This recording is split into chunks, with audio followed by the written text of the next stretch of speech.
আমি আসলে blame game যেটা হচ্ছে এটার আগে কিছু কথা বলতে চাচ্ছিলাম। সেটা হচ্ছে যে জুলাই অভ্যুত্থানের পরবর্তীতে আমাদের সবারই একটা স্থিতিশীল বাংলাদেশ দরকার ছিল এবং সেই বাংলাদেশটাই আমরা প্রত্যাশা করেছিলাম। একটি স্থিতিশীল বাংলাদেশ গড়ার জন্য আমাদের যেই জিনিসগুলো ম্যান্ডেটরি ছিল, আমরা সেই জায়গাগুলো থেকে ক্রমান্বয়ে সামহাউ আমরা ফিরে এসেছি, দূরে সরে গিয়েছি। আমাদের দরকার ছিল একটি ডেমোক্রেটাইজেশন।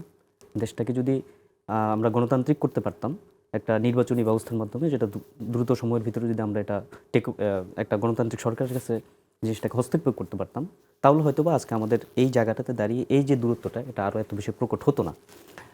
আমাদের তরুণদের কি প্রত্যাশা ছিল? আমাদের তরুণদের প্রত্যাশা ছিল যে অভ্যুত্থানটা কেন শুরু হয়? শুরু হয় যে একটা বৈষম্য ভিত্তিক সমাজ ব্যবস্থা চালু ছিল হাসিনার ফ্যাসিস্ট রিজিমে। সেই জায়গা থেকে মুক্তির জন্য এই অভ্যুত্থানটা হয়েছিল। একটা কোটা বিরোধী আন্দোলন থেকে এটা শুরু। তো বেসিক্যালি এই তরুণদের আসলে রাজনীতি তাদের কাছে লেস নেসেসারি।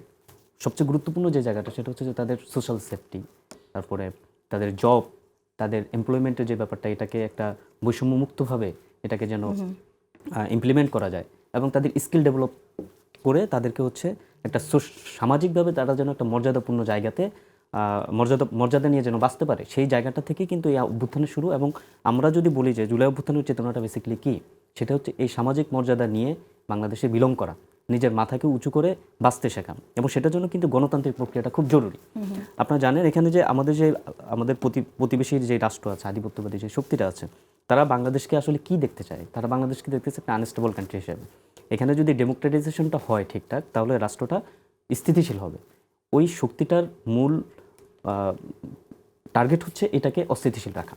সো তারা সেই জায়গাটাতেই কাজ করতেছে এবং তারা একের পর এক ইস্যু কিন্তু মানে দিয়ে দিচ্ছে, যেটা দিয়ে আমরা আমাদের সমাজের একটা বড় দুর্বলতা হচ্ছে আমরা বাইনারি সিস্টেমে চিন্তা করি। আমরা যে মাঝখানে একটা গ্রে পয়েন্ট থাকে, গ্রে এরিয়া থাকে, এই জায়গা থেকে আমরা দাঁড়িয়ে ব্যালেন্সড ওয়েতে কোনো কিছু চিন্তা করতে পারি না। আমরা হয়তো স্পার অথবা স্পার, 0 or 1, এই জায়গাটাতে আমরা চিন্তা করি। বেসিক্যালি এটা কিন্তু জিরো সাম গেম না। পলিটিক্সে বর্তমান যে ট্রানজিশন পিরিয়ড আমরা দাঁড়িয়ে আছি, এখানে এটা হচ্ছে ট্রাস্ট অ্যান্ড ডেফিসিট গেম হওয়ার কথা ছিল, কিন্তু আমরা এটাকে বানিয়ে ফেলেছি জিরো সাম গেম। সো এই জায়গাটার কারণে এই দূরত্বটা তৈরি হয়েছে। আপনি বলেছেন যে ছাত্র শিবির বা জামায়াত ইসলাম তাদের সাথে আমাদের একটা মিত্রতা ছিল, সেটা কেন এত দূরত্বটা তৈরি হলো?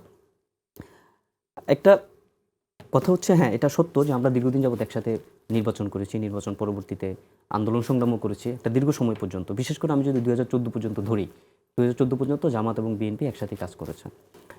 যদিও এখানে অনেক চড়াই উতরাই ছিল, অনেক উষ্ণতা ছিল, অনেক শীতলতা ছিল, অনেক কিছুই ছিল।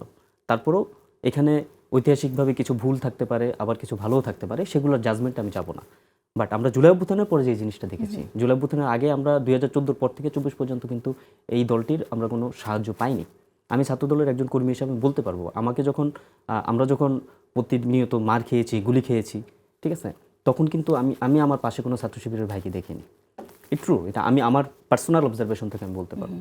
কিন্তু বরং আমি যেটা দেখতে পেয়েছি সেটা হচ্ছে যখন এফ রহমান হলের সামনে যখন ছাত্রলীগের সন্ত্রাসীরা যখন আমাকে মেরে রাস্তায় ফেলে রাখলো, আমার মাথায় 13টা সেলাই দেওয়া লাগলো, তখন আমি দেখেছি ছাত্র শিবিরের এখনকার যারা প্রকাশ পেয়েছে, মানে গুপ্ত অবস্থা থেকে যারা এখন সামনে এসেছে, তাদের অনেকেই ভিডিওগুলোতে আমরা দেখছি তখন তারা জয় বাংলা স্লোগান দিয়ে বেড়াচ্ছিল।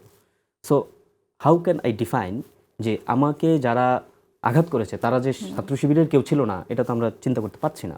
এবং ইদানিংকালে কিছু জিনিস আপনি একজন সমন্বয়ক যিনি আমাদের ওই যে 9 দফার যে ঘোষক ছিল আব্দুল কাদের, তার কিছু পোস্টের মাধ্যমে কিন্তু কিছু জিনিস আমরা দেখছি ইদানিং। রায়হান উদ্দিনের ব্যাপারগুলো সামনে আসছে, তারপর আরও অনেকের কিন্তু মানে কিছু জিনিসপত্র সামনে চলে আসছে। সো এগুলো সব কিছু বাদ দিয়ে আমরা চেয়েছিলাম যে জুলাই অভ্যুত্থান আমাদের মাঝখানে একটা মোরাল স্পিরিট তৈরি করেছিল, যেখান থেকে আমরা একটা ঐক্যবদ্ধ বাংলাদেশ দরকার, সেই বাংলাদেশটা আমরা তৈরি করে সামনের দিকে এগিয়ে যাব। বাট হতাশার ব্যাপার হচ্ছে 5ই আগস্ট হাসিনার পতনের পর হাসিনা পালিয়ে গেল, আমরা গণভবনে গেলাম, বিজয় মিছিল করে আসলাম, বাসায় গেলাম, বাসায় গিয়ে দেখলাম যে একটা নতুন একটা কি ন্যারেটিভ তৈরি হয়ে গেল।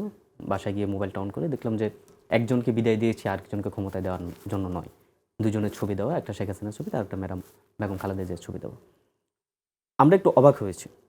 ওই খুশির যে আবহ, সেই আবহের ভিতরে আমরা অবাক হলাম যে আসলে এরা কারা? হাসিনা তো চলে গেছে, সারা জীবন তো বেগম খালেদা জিয়াকে গালি শুনতে হয়েছে আওয়ামী লীগ, ছাত্রলীগ, যুবলীগের। আজকে এরা কারা যারা হচ্ছে আজকে আবার বিএনপিকে অ্যাটাক করে যাচ্ছে? এর কিছুদিন পরেই যখন বিএনপি একটা দেশের স্থিতিশীলতা বজায় রাখার জন্য একটা সমাবেশ ডাকলো, মোস্ট 8 তারিখ, 8ই আগস্ট, সেদিন যে সমাবেশ ডাকলো, সেই সমাবেশটাকে ঘিরেও কিন্তু প্রচুর পরিমাণে নোংরামি হলো। বেগম খালেদা জিয়াকে বডি শেমিং করা হলো, বিএনপিকে ক্ষমতার লিপসু একটি দল, ইমার্জিং ক্ষমতা লিপসু দল হিসেবে পোর্ট্রে করার চেষ্টা করা হলো।